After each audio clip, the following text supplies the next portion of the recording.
Hi, John at Carol! Kumusta na kayo dyan? Okay naman po. Alam niyo po ba na gusto ni Tom sumama sa Bible study natin? Maganda yan, Carol.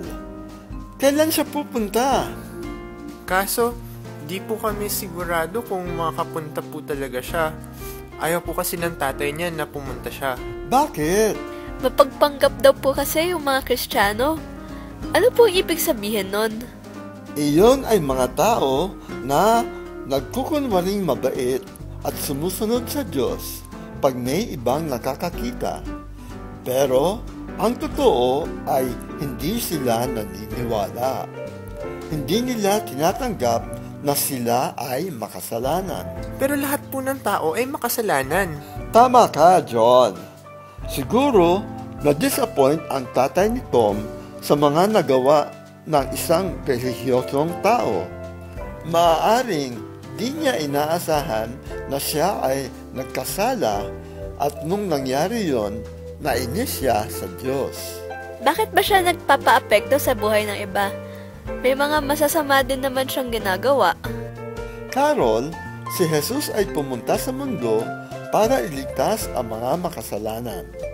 Ang lahat ng tao.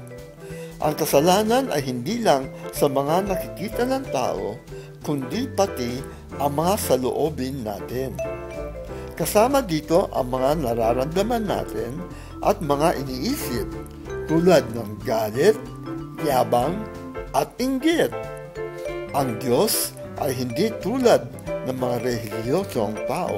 Kaya nga, minahal si Jesus ng mga makasalanang tao na nakilala niya. Di po ba lahat naman ay gustong makilala si Jesus?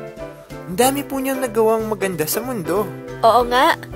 Siguro, magugustuhan din siya ng tatay ni Tom. Sana nga, nung nasa mundo si Jesus, marami ang naniwala at nanalig sa kanya.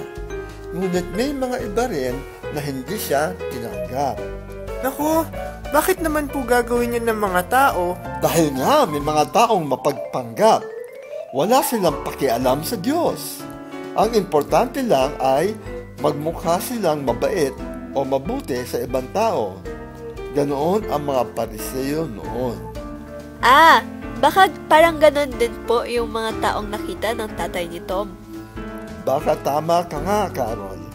May mga sinabi si Jesus tungkol sa mga Pariseo. Tinitignan niya ang kalooban ng tao at hindi siya nadadaya ng mga pagpapanggap. Kilala niya kung sino talaga tayo. Siguro, kakausapin ko na lang ang tatay ni Tom para payagan niya si Tom na mag-Bible study kasama natin.